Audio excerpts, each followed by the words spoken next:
5.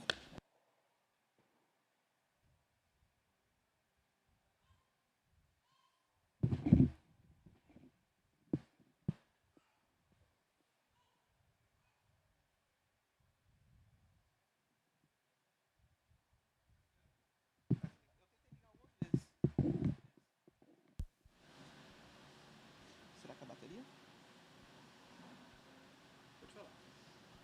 Oi? Oi? É que eu perdi a...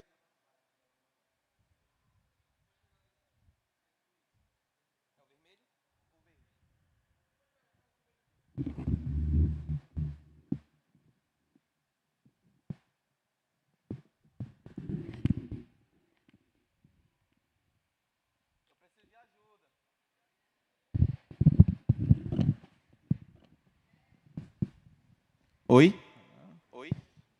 Zenon, me ajuda? Gente, eu perdi alguns neurônios na viagem. Eu faço aqui, tá bom, tá ótimo. Não, tá ótimo. No final do culto eu vou estar assim, ó. Boa noite, gente. Seria ótimo que os fogos de artifício fossem igual aos fogos de artifício da Manaim, né? Não sai nada. Mas vocês vão ter que lutar um pouquinho hoje, certo? Contra o barulho aí. Estava tendo uma final na nossa cidade. Ganhou um time aí. E é isso, vamos passar. Mateus capítulo de número 5, versículo de número 21.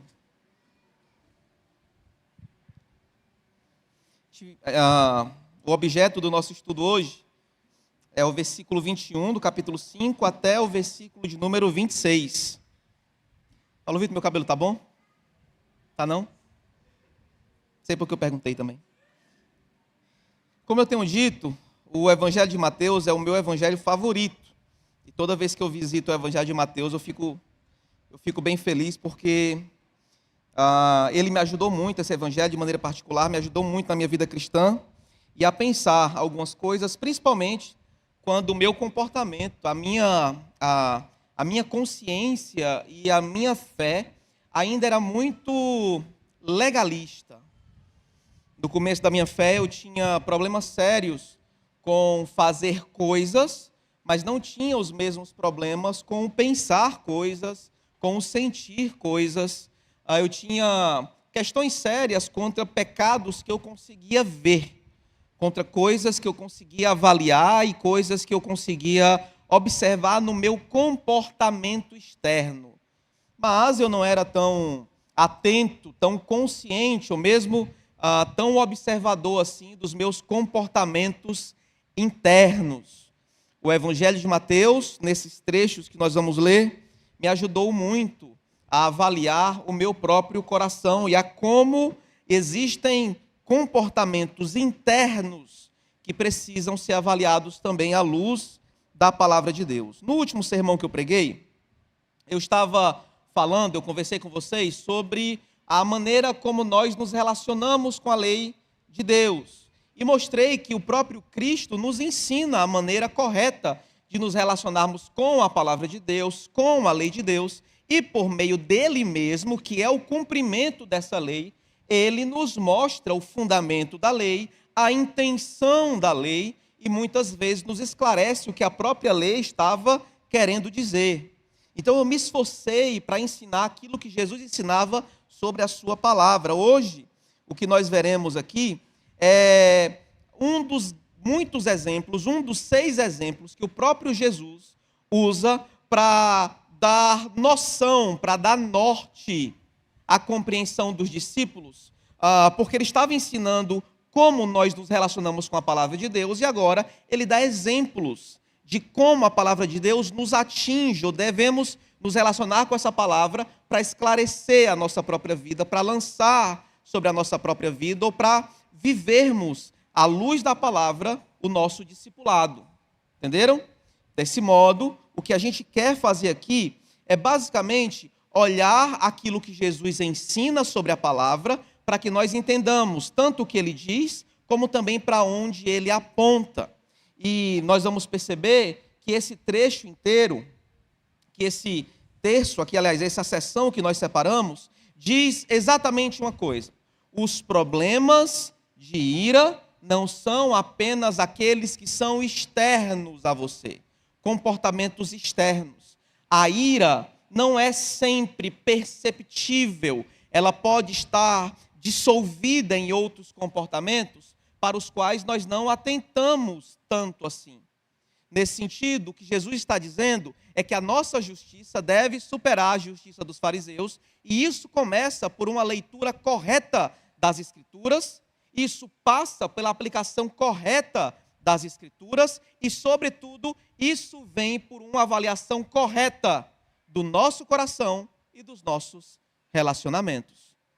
Nesse sentido, em síntese, o que eu quero que vocês lembrem é que relacionamentos restaurados são a cura para corações irados. Vou repetir. Relacionamentos restaurados são cura para corações irados. Obrigado. Eu vou cantar "E na força do Espírito Santo", né? Porque eu preciso de muita unção para conseguir. Deu certo. Obrigado, gente. Vamos lá? O que é que a gente vai fazer aqui hoje? Olhe para os versículos de número 21 e 22. Nesse trecho, versículos 21 e 22, a gente vai olhar para a realidade da ira. A ira é real, e esses textos apontam para a realidade da ira. Versículos 23 e 24 e 25 e 26 são duas parábolas diferentes. 23 e 24, a primeira parábola, 25 e 26, a segunda parábola. E, sintetizando aqui, ambos vão falar sobre a necessidade de restauração. É o que nós vamos ver quando olharmos para essas parábolas. Eu vou encerrar com algumas aplicações, falando para vocês exatamente sobre a restauração de corações irados. Amém? Então vamos passar pela realidade da ira, pela necessidade de restauração e pela restauração de corações irados. Tudo isso para entendermos que relacionamentos restaurados são cura para corações irados. Se você esquecer tudo que eu pregar, você lembre dessa frase que vai sintetizar o que eu quero dizer hoje. Relacionamentos restaurados são cura para corações irados. Amém? A minha oração é para que a gente comece a observar que há muito pecado dentro de nós, e se nós olharmos só para fora, não viveremos, como discípulos de Jesus, a justiça que excede a justiça dos fariseus. Amém? Então vamos começar, versículos 21 e 22, a realidade da ira. Vocês ouviram o que foi dito aos antigos: não mate, e ainda quem matar está sujeito a julgamento.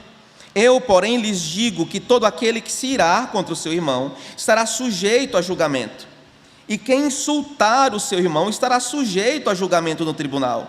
E quem chamá-lo de tolo estará sujeito ao fogo do inferno. Jesus aqui começa a lidar com ensinamentos que haviam há muito tempo sido ensinados e assimilados pelo povo de Israel por meio da instrução dos seus mestres.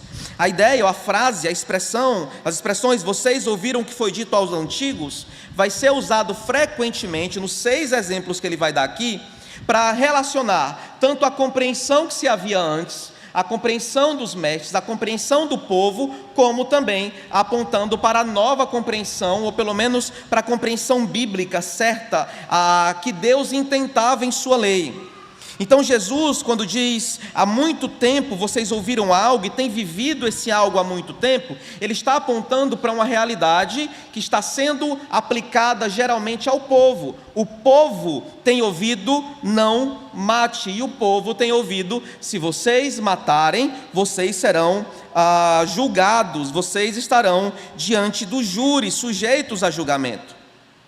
Essa é a maneira como Jesus geralmente começa as suas incursões nos versículos à frente. O que ele está fazendo é criando ou trazendo à tona a compreensão do povo, para depois disso trazer o seu contraponto, trazer o seu esclarecimento. A instrução tem a ver com o 6º mandamento, não matarás, que deve ser entendido, na verdade, como não assassine ou não assassinarás. Porque no próprio Antigo Testamento existiam sentenças públicas e julgamentos justos, julgamentos que acabavam muitas vezes em morte, em pena de morte. Então não é apenas uma questão de matar, porque dentro da própria legislação de Israel, a morte de algumas pessoas já era prevista legalmente prevista. Com justiça, muitas vezes, se aplicava a pena capital. Então a questão não é matar simplesmente, é assassinar. E dentro desse contexto, a ideia de assassinar tem a ver com um tipo de morte ímpia, aplicada de maneira ímpia. Então é um tipo de julgamento, de sentença que é dada sobre outra pessoa, não por justiça, como nós vamos ver no texto, mas por vingança, de maneira ímpia, de maneira distante da própria palavra de Deus. Jesus explica então que os mestres, que os antigos ensinavam: não assassine, quem assassinar receberá o devido julgamento. Tais coisas ainda são realidade. Assassinato é pecado e é punível tanto no Antigo Testamento como na nossa cultura. Há o devido processo legal para assassinos. Se você olhar, por exemplo, para Gênesis capítulo 4, versículo 10, depois o 12, até o 12, depois o 15, você vai ver que o próprio Caim, lá no início, quando cometeu o assassinato, ele mesmo foi julgado. E quando nem Adão e nem Eva receberam a palavra de maldição proferida pela boca do próprio Deus, aquele que assassinou seu irmão recebeu tal palavra. O Senhor disse: o que foi que você fez? A voz do sangue do seu irmão clama da terra a mim. E agora você é maldito sobre toda a terra, cuja boca se abriu para receber da sua mão o sangue do seu irmão. Então esse homem foi julgado. Assassinos eram julgados, assassinato era julgado. Assassinato, que é a morte ímpia de alguém, é a imprimir uma destruição sobre a outra pessoa, isso era julgado em Israel e Deus sempre julgou isso. A questão de Jesus, então, é o assassinato como efeito externo. Tanto a prática do assassinato é legalmente punida, como também a prática do assassinato interno. E é esse o ponto de Jesus. Jesus olha e não diz que aquela compreensão está errada. Ele diz que ela está limitada. Ele diz que essa compreensão, ele mostra que essa compreensão não está totalmente esclarecida. E ele vai mostrar isso a partir do versículo de número 22. Eu, porém, lhes digo que todo aquele que se irá contra o seu irmão estará sujeito a julgamento. E quem insultar o seu irmão estará sujeito a julgamento no tribunal. E quem chamá-lo de tolo estará sujeito a julgamento ou sujeito ao fogo do inferno. O que Jesus começa a colocar aqui, na verdade, são momentos onde o assassinato não é percebido. É fácil perceber e saber quando alguém foi assassinado. Alguém está morto no chão. Há um corpo claramente ali. Houve um crime. A prática física e comportamental, corporal, aplicando força sobre alguém, gerou um tipo de dano de morte sobre outra pessoa. De fato, isso é pecado, isso é um problema. Mas Jesus agora olha para momentos onde esse assassinato acontece e nós não percebemos.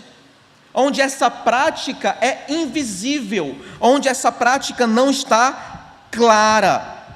Jesus, usando o contraponto de eu, porém lhes digo, começa a ensinar que a ira é um problema, que a ira é um problema central do coração, que toda a violência nasce dessa ira, e que todo assassinato, antes de aparecer por fora, aparece por dentro. Então a prática e a nutrição dessa ira interna acaba ressoando, saindo, sendo expresso por meio de assassinato. O que Jesus está falando é que antes de você ser um assassino externo, você é um assassino de outras formas. E Jesus trata pelo menos 3 formas como essa ira aparece e transtorna, e mata, e fere, e violenta, e destrói outras pessoas. Versículo 22 ele diz: eu, porém, lhes digo: todo aquele que se irar contra o seu irmão estará sujeito a julgamento. E quem insultar o seu irmão estará sujeito a julgamento no tribunal. E quem o chamar de tolo estará sujeito ao fogo do inferno. Ora, a linguagem é a mesma. Os antigos dizem que quem assassinar estará sujeito a julgamento. E agora, Jesus, usando a mesma linguagem, diz: aquele que se irá, e leia-se, de maneira injusta, sem motivo, de maneira pecaminosa, essa ira guardada e aplicada contra alguém, essa ira está sujeita a julgamento. Esse homem, essa mulher irada, está sujeito a julgamento. E não só isso, a ira pode aparecer com insultos também, a ira pode aparecer com desprezo também. Aquele que insultar o seu irmão estará sujeito a julgamento. Aquele que chamá-lo de tolo estará sujeito a julgamento. O que ele está fazendo aqui? Jesus está colocando em paralelo o assassinato e o julgamento que ele recebe, com a ira e o julgamento que ele recebe, com o insulto e o julgamento que ele recebe, e com o chamar de tolo e o julgamento que ele recebe. O que ele está dizendo? Ele está dizendo que tudo é a mesma coisa. Que se você olhar para dentro, as expressões de alguém irado, ainda que por meio de palavras, são tão maléficas, tão violentas, tão destrutivas para o outro como assassinato. Nesse sentido, odiar alguém, ter raiva, nutrir a raiva, nutrir o ódio, nutrir a ira, transforma você em alguém tão assassino como aqueles que estão presos. Se nós não olharmos para dentro e para a intenção da lei, porque a intenção é essa, quando ele diz não assassine, ele não está esperando apenas que você não cumpra com o seu corpo, os desejos do seu coração. Ele está esperando que você avalie o seu próprio coração e perceba que você tem um coração assassino, porque você tem usado palavras para ferir, porque você tem usado palavras para destruir, porque você sabe onde dói e você bate lá, porque você sabe como destruir seu cônjuge e você usa as palavras para destruir seu cônjuge, porque você sabe que deve amar o outro e ainda assim você o despreza. Isso são expressões de um coração assassino para Jesus. E a ideia de Jesus é que todas essas coisas estão sujeitas a julgamento. Algumas pessoas pensam que esse texto está de maneira progressiva, nos levando a uma compreensão que vai desde a punição local até a punição eterna. Por isso que ele diz: aquele que se ira contra seu irmão estará sujeito a julgamento, aquele que insulta seu irmão estará sujeito a julgamento no tribunal, e aquele que chama seu irmão de tolo estará sujeito ao fogo do inferno. Algumas pessoas pensam que há uma progressão aqui, mas eu acho que Jesus está colocando tudo em paralelo. Ele está colocando e dizendo o seguinte: olha, irar-se, insultar, destruir alguém, como a gente diz no Ceará, esculhambar, tudo isso tem efeitos danosos, não só contra o outro que está sendo morto e destruído e violentado por você, mas também sobre você, porque você é réu de julgamento, e de julgamento eterno. Então quando ele diz: você está sujeito ao fogo do inferno, ele está colocando em paralelo com os outros julgamentos. Então o que ele está querendo dizer é que Deus está julgando você também. Ainda que você não seja um assassino tradicional, que com o corpo supera o corpo e a vida do outro, e você retira a vida do outro, você sendo um assassino não tradicional, contemporâneo, que usa apenas palavras, que usa apenas gestos, que usa apenas atitudes, você, ainda que não passe pelo devido processo legal, Deus julga você, e há condenação sobre você também, porque ira é punível com a condenação que vem de Deus, com a ira que vem do próprio Deus. Nesse sentido, o que eu acho que ele está fazendo é colocando todos no mesmo lugar, todos no mesmo patamar. O que ele está dizendo é: assassinos, maldizentes, odiosos, raivosos, irados, todo esse grupo está debaixo da condenação de Deus. Todos são réus, Todos estão sujeitos ao fogo do inferno. Todos estão sujeitos ao justo juiz, que pode lançar sua ira santa sobre eles. Jesus ilustra então essa raiva, essa ira pecaminosa que tende a violentar o outro sobre muitas formas. Duas maneiras aqui, duas coisas ele aponta como expressões dessa ira que não se veem frequentemente. Uma é chamá-lo, como o texto diz, insultá-lo. A ideia aqui de insultar parece dizer respeito à maneira como nós acabamos esculhambando ou proferindo palavras, não apenas duras, não apenas rígidas, mas palavras que carregam uma conotação de destruição sobre o outro. O insulto aqui muitas vezes tem a ver com palavrões, expressões que significam, como por exemplo, você não presta, ou você é inútil. Palavrão aqui não simplesmente no contexto sexual, mas palavrão no sentido de falar que o outro não serve, é um total inútil, é um cabeça oca, em algumas vezes, idiota, por exemplo. Tratar o outro com esse tipo de desprezo é uma forma, é uma expressão, é uma maneira dessa ira aparecer, porque a ira violenta o outro. A ira violenta e destrói a imagem ou aquele outro que é a imagem de Deus. O próprio Tiago, quando fala sobre o uso da língua, ele diz que muitas pessoas pecaminosamente usam a língua para difamar, para fofocar e para destruir pessoas, e pessoas são a imagem de Deus. Então, por que não deveríamos fazer isso? Porque pessoas são a imagem de Deus.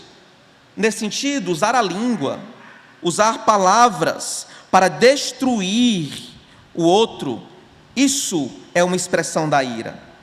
Outra forma aqui de expressão de ira é chamá-lo de tolo.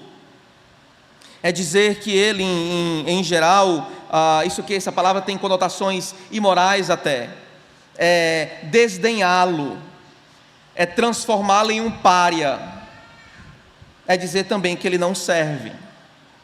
Então, seja por meio do desprezo, seja por meio do desprezo em palavras, ou da destruição por meio do afastamento, ou da destruição por meio daquilo que se diz, daquilo que se faz, não importa, muitas formas, muitas maneiras existem de como a ira se expressa e se mostra. Tudo isso é comparável ao assassinato, meus irmãos. Se você olhar o texto, é a mesma linguagem. Jesus coloca o mandamento e a punição do assassino na mesma linguagem da punição daqueles que são irados. Existe, entretanto, aqui essa questão adicional sobre o fogo do inferno. E para mim, diz uma coisa só: Deus condena a ira, assim como condena o irado. A ira é punível, meus irmãos, porque a ira é assassinato.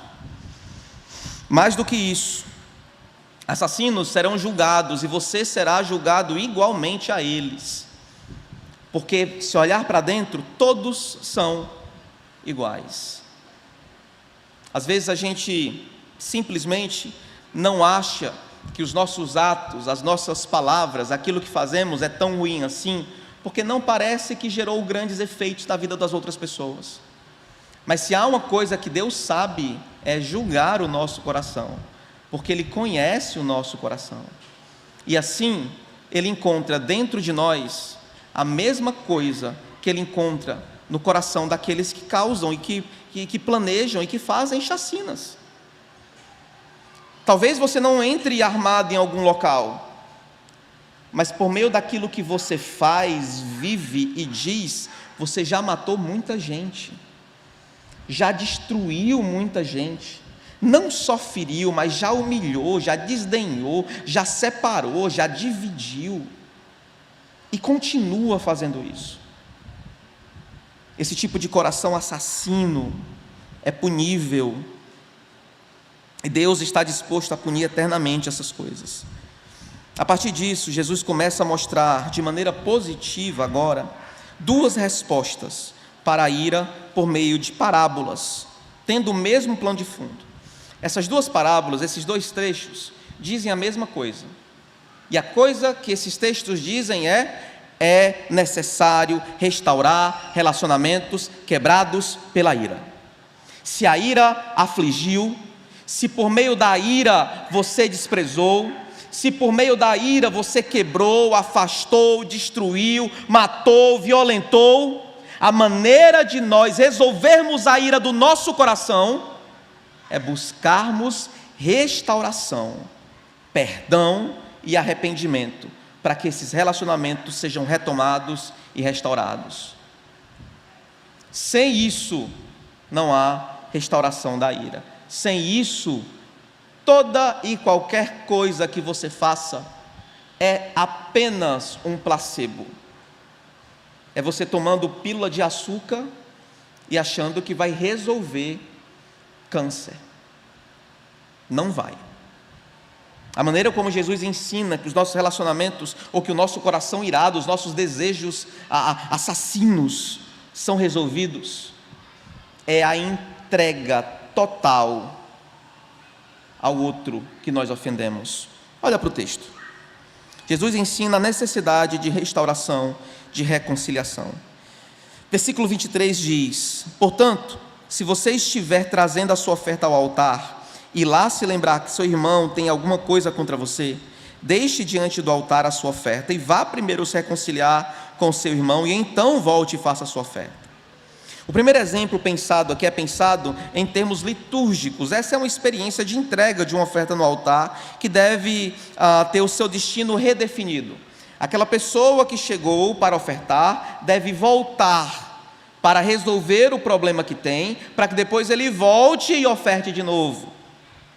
Provavelmente, o que Jesus está dizendo aqui, ou tem em mente, é que esse altar, geralmente no templo, era muito distante da região onde ele estava. Então, quem ouvia ali na Galileia, ouvia aquilo e pensava em uma peregrinação de dias até chegar para ofertar. Jesus então está dizendo o seguinte: você andou 70 quilômetros para ofertar? Pare agora, porque se tem alguma coisa, se alguém tem alguma coisa contra você, você volta, resolve e depois vai de novo. Jesus está triplicando o caminho, ele está tornando o caminho mais difícil, ele está dizendo que não há um jeitinho. Na verdade, o caminho para a restauração é longo, é difícil, é complicado.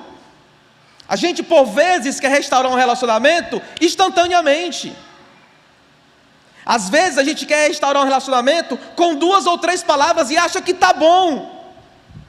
O caminho para a restauração é longo, 3 vezes maior do que aquilo que você acha.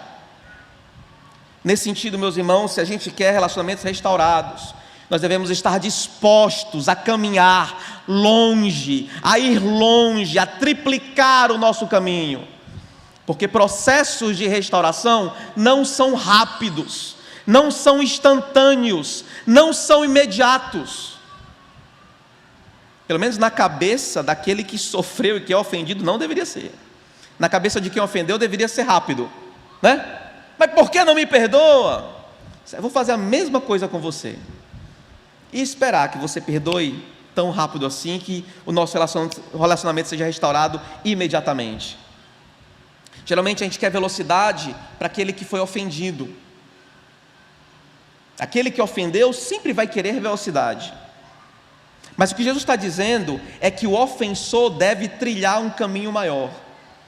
O ofensor deve trilhar um caminho até mais distante do que o ofendido, porque o ofendido está na Galileia,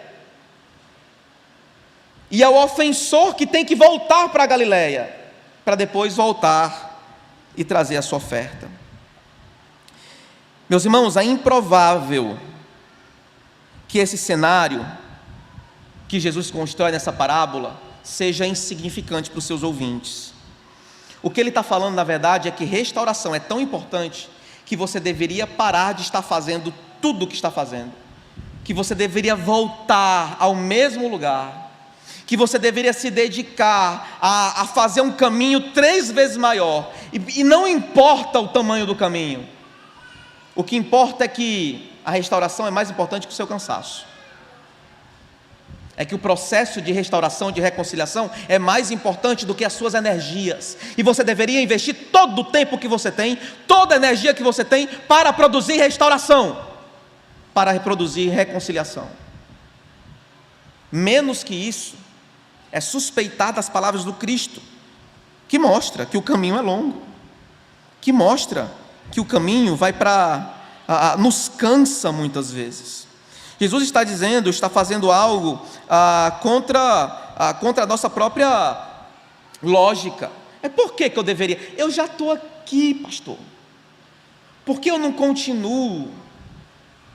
E depois eu vou. Se você for honesto, você vai saber que depois que você continua, você não volta mais.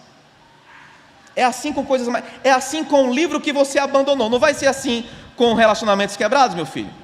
Pelo amor de Deus. Tenha santa paciência. É claro, você abandona o livro, depois você nunca mais volta para ele. Imagina deixar de lado aquilo que destruiu, violentou, apagou. Você nunca mais volta, querido. Porque a gente é assim. É assim que a gente vive, é assim que a gente faz, infelizmente. Jesus não está dizendo ou criando uma teologia contra ofertas no templo nesse texto. E ele não está dizendo que a oferta é menos importante que a reconciliação. Não é essa a ideia. A ideia de Jesus é dizer que é tão importante como, é tão adequado como, e se você quiser adorar de fato como deve também ter um coração adequado diante de Deus. A adoração correta pede o coração correto. E mais do que isso, a adoração correta pede os relacionamentos corretos. Então, antes de adorar, antes de ofertar, você restaura os relacionamentos. E eis o peso que é a quebra de comunhão. E eis o peso que é estar aqui, desfrutando e louvando e exaltando, cheio de conflitos e relacionamentos quebrados. Jesus disse que essa não é a maneira correta de ofertar. A maneira correta de ofertar é em união e comunhão. Então a gente resolve antes e oferta depois. A decisão de voltar e se reconciliar também é a decisão de peregrinar ainda mais na busca de restauração, porque a adoração correta só existe em um contexto de comunhão, em que nós estamos unidos em relacionamentos positivos, adequados, santos, vivendo conforme a vontade de Jesus. Jesus não está falando especificamente da qualidade do sacrifício, mas da qualidade daquele que sacrifica. E esse é o ponto. Não é que o sacrifício é inútil, é que a nossa atitude não é correta. Não é que o sacrifício não pode ser feito, é porque outra coisa deveria tomar a nossa consciência agora. Sabe aquele negócio que você tem coisa muito importante para fazer, mas você opta por fazer aquilo que não é importante? Pois é. É exatamente isso. Meu Deus, tem um relacionamento que precisam ser restaurados. Espera aí, deixa eu procurar um novo livro devocional. Legal, gente, procurem. Tem muita coisa, tem uns aí agora que dão até café, né? Dão até café junto. Legal. Mas se a sua cabeça não estiver naquilo que é importante, você vai perder o caminho do mesmo jeito. E vai continuar nutrindo dentro do coração a mesma atitude que destrói os outros e que no futuro te destruirá. A instrução de Jesus é: filho, pelo amor de Deus, você é livre, use a sua liberdade para voltar e se reconciliar. Querido, você é livre. Deus te libertou, você está com a oferta nas mãos, mas se o seu coração está esmagado porque esmagou outras pessoas, corrija isso, porque mais que a sua oferta, Deus quer o seu coração. Mais do que o animal morto em suas mãos, mais do que o sangue de animais mortos por você, ali no templo, no altar, Deus não quer sangue de outras pessoas nas suas mãos. Busque restauração. Talvez aqui, como instrução adicional, tenhamos a indicação de que os sacrifícios, ainda que sejam importantes no contexto litúrgico de Israel, devem ser colocados de lado se não há uma disposição adequada do coração em relação aos outros. Nesse sentido, a nossa relação com Deus também é expressa na nossa relação com os outros. O apóstolo João já nos diz isso. Se você não ama o irmão que está do seu lado, que é a imagem de Deus, você acha mesmo que você ama a Deus? Mentira! Isso é falso. Se Deus salvou alguém, colocou do seu lado, e você não é capaz de amar quem está do seu lado, você não é capaz de amar quem está nos céus, que é aquele que você não vê. É a mesma ideia. Então, ainda que os nossos relacionamentos, nosso relacionamento com Deus pareça positivo, se o nosso relacionamento com os outros é negativo, nós temos um problema enorme com Deus e não só com os outros. A segunda instrução, a segunda parábola, tem o mesmo sentido, só que ela é mais pesada. O sentido da outra é que você tem liberdade e deveria usar essa liberdade de maneira positiva para buscar reconciliação. A segunda parábola carrega negatividade. Ela é uma pedrada. Ela julga não a liberdade daquele que oferta, mas ela vai coagir você, dizendo que ou você faz logo, ou você será condenado. E por meio dessa urgência, ou da proximidade dessa condenação, ele tenta motivar você a correr rapidamente, para restaurar os relacionamentos. Versículo 25: entre em acordo sem demora com seu adversário, enquanto você está com ele no caminho, para que o adversário não entregue você ao juiz, o juiz entregue você ao oficial de justiça, e você seja jogado na prisão.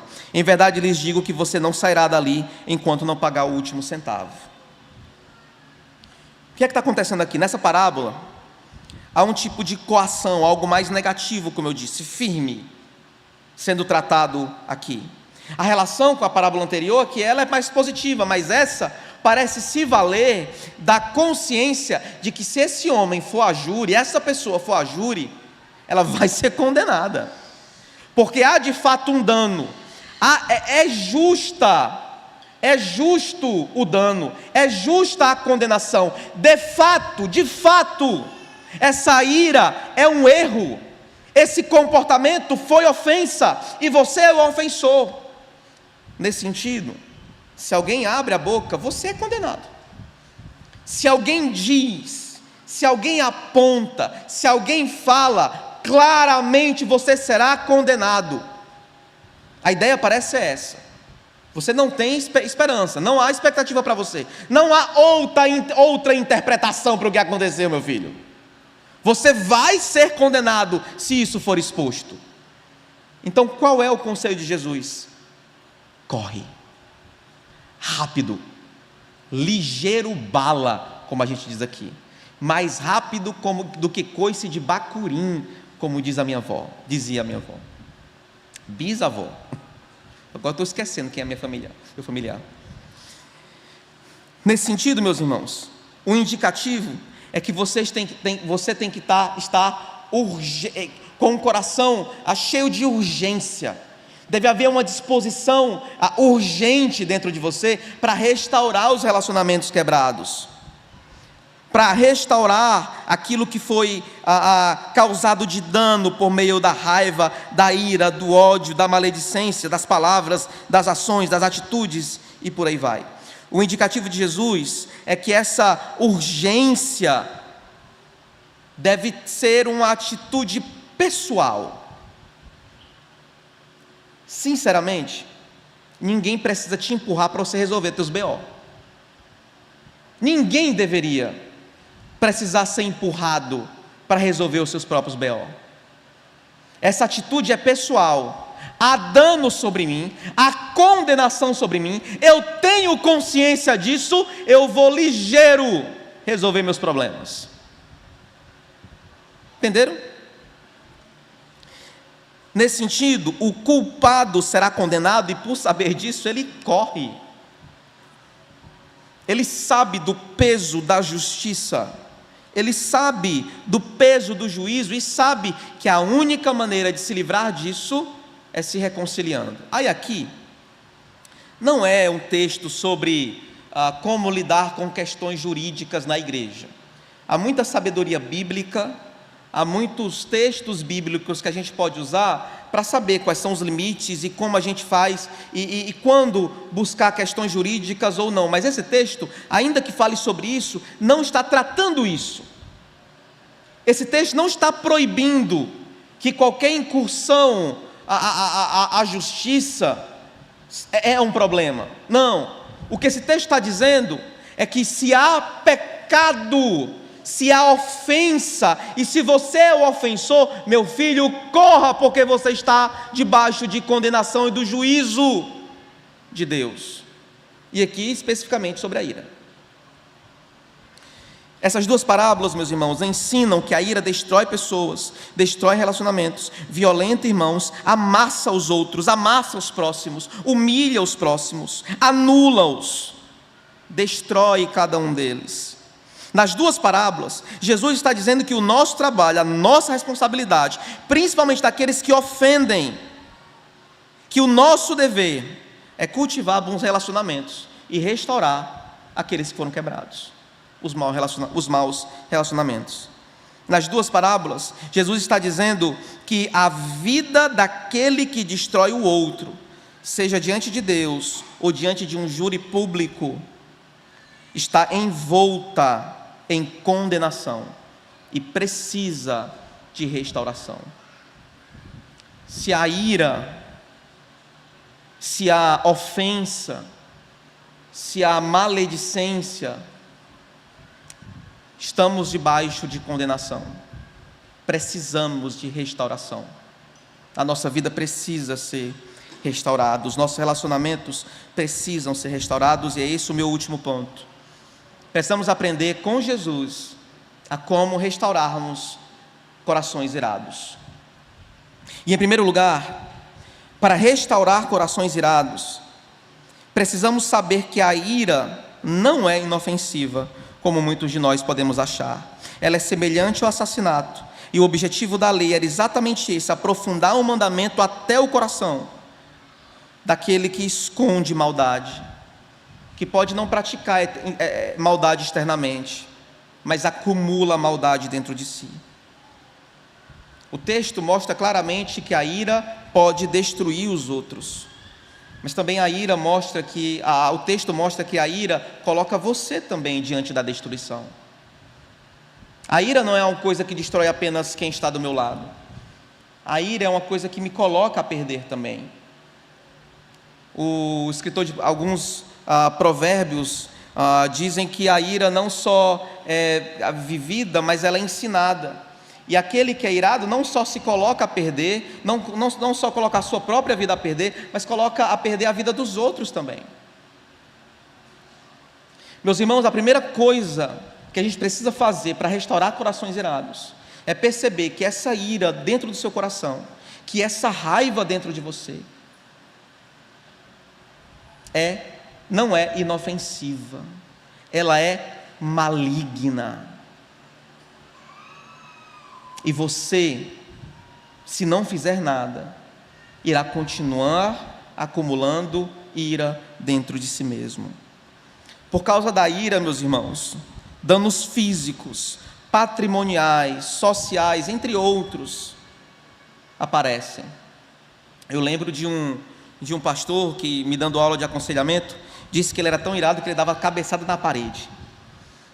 A ira pode destruir o seu corpo. Eu lembro de pessoas, de ter conhecimento de jovens que ficaram tão irados que começaram a destruir sua própria casa, danos patrimoniais. Cônjuges que se agrediram, danos sociais, familiares. Gente, pelo amor de Deus, a ira não é inofensiva. Por que a gente continua guardando essa desgraça dentro da gente? Por que o nosso coração ainda é um celeiro de tanta morte, de tanta violência? Quando a gente fala, a gente não consegue não ser violento. A ira é tão socialmente aceita, que as nossas palavras sempre são violentas, sempre são destrutivas. Parece que é um prazer que a gente tem de estar distribuindo patada nos outros. O que é isso senão também praticar um pouquinho de humilhação pública? Destruir um pouquinho do outro, humilhá-lo um pouquinho na frente dos outros. Precisamos disso. Meus irmãos, a ira toma conta até mesmo do nosso processo decisório. Você já tomou decisões irado? Provavelmente chutou seu cachorro. Bateu a porta, não foi não? Ao invés de abrir, jogou a porta longe, saiu derrubando tudo, não é não? A ira toma conta dos nossos processos decisórios. Decidir algo irado é destruir as coisas que estão em volta muitas vezes. Isso é um bom exemplo de como a ira pode tomar você e destruir você. E paralelamente, destruir o outro, destruir a casa, destruir a igreja. A ira não é inofensiva. A ira é um mal que vai destruir os outros, vai colocar você debaixo de condenação. A ira que você extravasa, meu irmão, é tão maléfica como a ira que você guarda. E é esse o ponto da lei.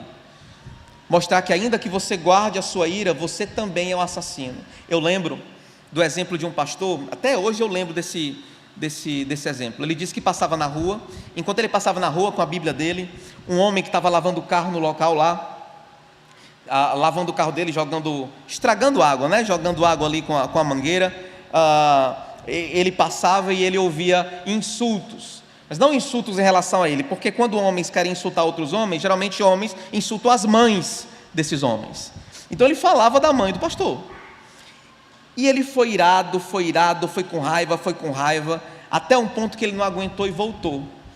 E eu lembro que ele disse que chegou, aí olhou para ele, apontou, aí o cara disse: o que é? Eu vim lhe pedir perdão. Aí o cara desarmou, ficou sem entender. Aí disse: perdão por quê? Disse: porque no meu coração eu dei um bocado de murro na sua cara.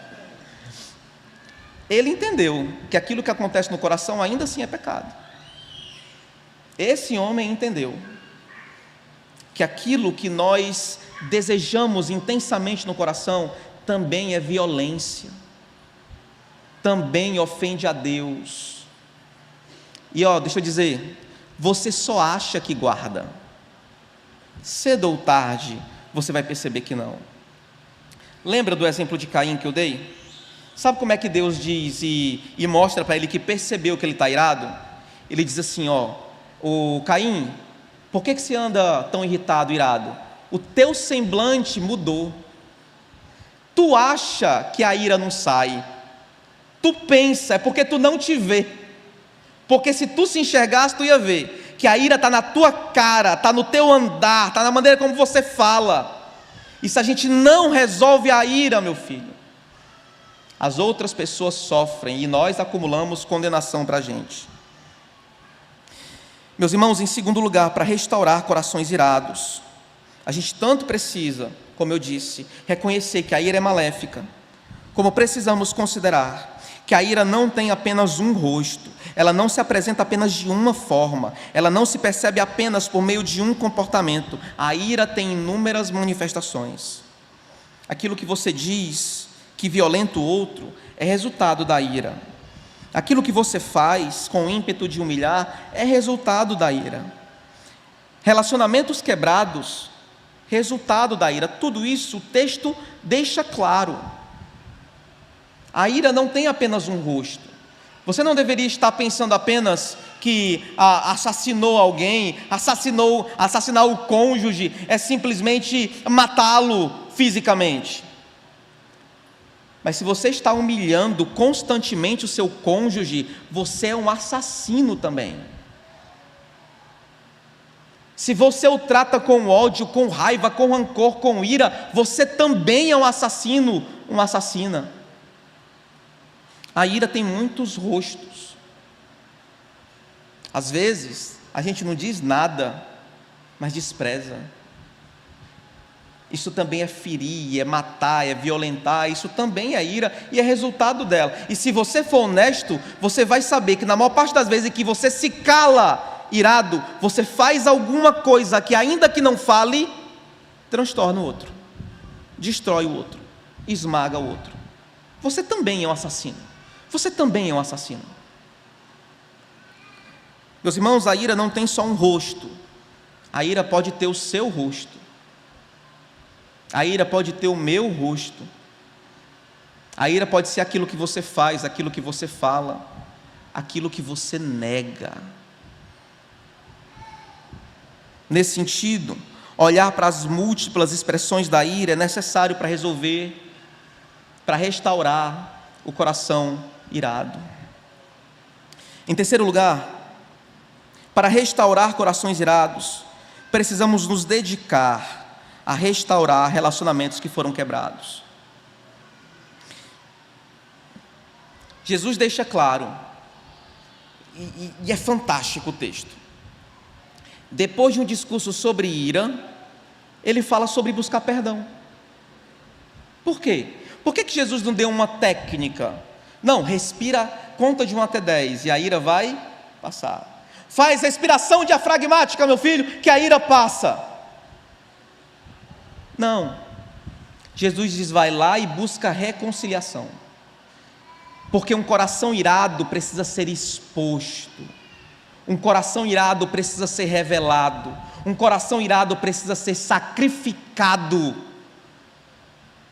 diante do Senhor. Um coração irado, se não arrependido, continua irado, continua assassino, continua maltratando, continua fazendo mal, continua violentando. Meus irmãos, deixar para lá, não resolver a ira no coração, é acumular ira no coração. Não, deixou ira acumulada. Tenha certeza disso. Em Efésios, capítulo de número 5, esqueci o versículo. Paulo diz que não se ponha ao sol sobre a vossa ira. O que é isso? Ele está pedindo para resolver o problema no mesmo dia? Não, não é isso. Ele está dizendo para resolver a ira o mais rápido possível, porque nem todo problema é rapidamente resolvido. O que ele está dizendo é o seguinte, não mantenha a ira dentro de você por um longo tempo. Por quê? Ele diz depois, porque isso vai abrir a porta para o diabo. Se você guarda a ira no coração, você está abrindo as portas para Satanás na sua vida, para o diabo dentro da sua casa. Se a ira guardada dentro de você, o diabo está morando na sua casa, porque é isso que a gente faz quando a gente guarda a ira. Do mesmo jeito que resolver um problema gritando não resolve o problema, se irar pelo que eu estou dizendo não vai resolver a sua ira. O que vai resolver relacionamentos quebrados, meus irmãos, é uma busca longa, dolorosa de restauração. É isso que resolve o problema da ira. É isso que Jesus diz. Aí se você não quiser, você briga com ele, que é o texto que está dizendo. A restauração, meus irmãos, é um sacrifício duplo. E aí eu não quero que você que foi ofendido seja bobo também. Restauração sempre será um sacrifício duplo. Aquele que é ofendido está diante do altar do Senhor se entregando, e aquele que ofendeu está diante do altar do Senhor se entregando, e aquele que foi ofendido também. Perdão sempre dói para dois, nunca para um só. Perdão é a dívida que a gente paga junto. Se você acha que perdoar, meu irmão, não te custa nada, você ainda não sabe o que é o Evangelho, você ainda não sabe o significado da cruz de Jesus Cristo. Perdão nos custa tudo, tanto para alcançá-lo como para entregá-lo. Se você não está disposto a isso, você ainda não está entendendo o que é o Evangelho de Jesus Cristo. Restauração sempre é um sacrifício duplo. Ofendido e ofensor se entregam diante do justo juiz e desfrutam do mesmo Cristo que foi morto pelos dois. E aquele que abre o coração expondo e reconhecendo a malignidade no seu próprio interior, é recebido por aquele que também é maligno, mas que também foi perdoado e por isso também perdoa. Restauração começa aí, quando se busca perdão. Agora eu deixo uma questão aqui para vocês. Quem de nós hoje aqui deveria sair correndo para buscar restauração antes da primeira música? Quem de nós ficaria aqui para cantar a primeira canção? Se nós fôssemos aplicar isso agora, quem ficaria aqui para ver o sermão terminar? Para cantar a última canção? Pensem nisso, porque ira e relacionamentos quebrados são um problema sério. Sério. E Deus não brinca quando não há comunhão entre seu povo. Em alguns casos, meus irmãos, infelizmente não há como restaurar relacionamentos quebrados. Algumas vezes o pai morreu, a mãe morreu, a amiga, o amigo morreu. Às vezes a distância já foi. O que é que a gente faz então diante disso? Para mim, na minha concepção, 3 coisas. Você se humilha, você vive humildemente e você se arrepende por não ter feito logo. Nada vai ser suficiente para restaurar o relacionamento ou a sua vida diante de outro que já foi. Não adianta falar. Eu venho de um contexto terapêutico, eu sei que existem muitas formas, muitas maneiras de você colocar a pessoa diante do dano, mas a real é que quando não há possibilidade de restauração, arrependimento e perdão são as únicas armas que a gente tem.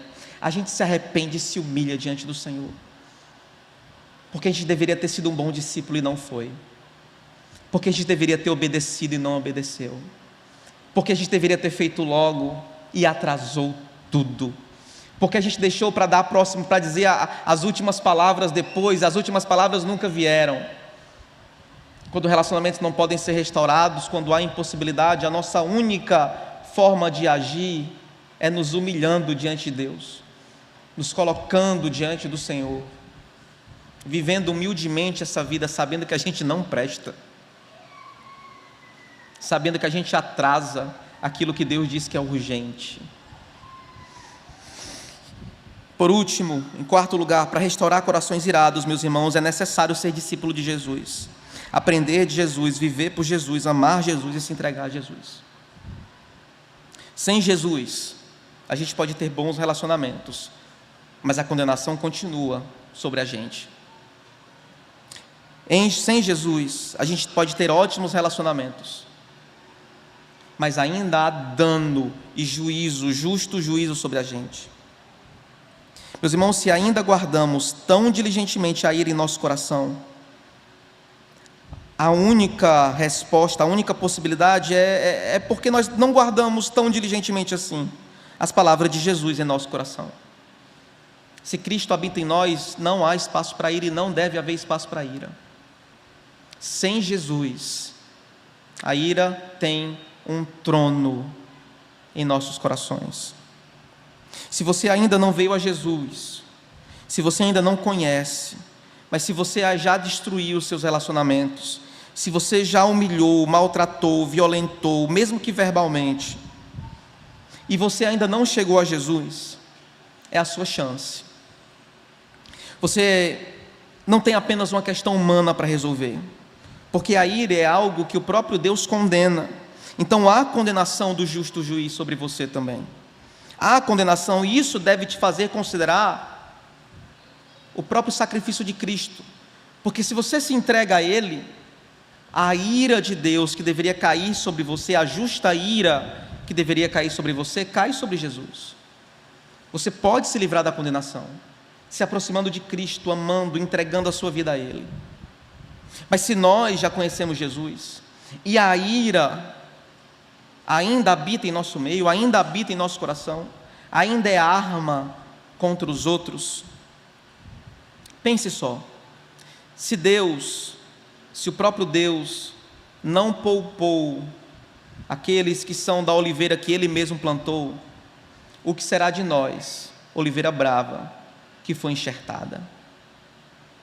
Devemos considerar que nós temos um Deus bondoso, mas também fiel à sua palavra e justo o suficiente para nos julgar, mesmo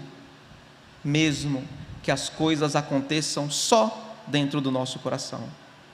Há uma saída daí para a ira, meus irmãos, há uma saída dessa vida irada, há uma saída para essas pessoas, para a gente que quebra relacionamentos, e a saída é Jesus, sempre é Jesus, aquilo que Ele ensinou e aquilo que Ele fez. Há possibilidade de restauração, porque Jesus morreu por nós, meus irmãos, e Ele fez isso à custa do seu próprio sangue. Vamos orar. Deus, que a Tua palavra seja não só ouvida, mas aplicada à nossa vida, que aprendamos com o Senhor, que aprendamos que a resposta para aquilo que a ira faz é perdão, e a busca incessante do ofensor por perdão, e a busca incessante, dolorosa e longa por restauração. Que o Senhor nos faça entender os custos da restauração, e que nós possamos, em nome de Jesus, viver em comunhão, viver de maneira unida, e assim trazer ofertas para o Teu altar. Essa é a nossa oração em nome de Jesus. Amém.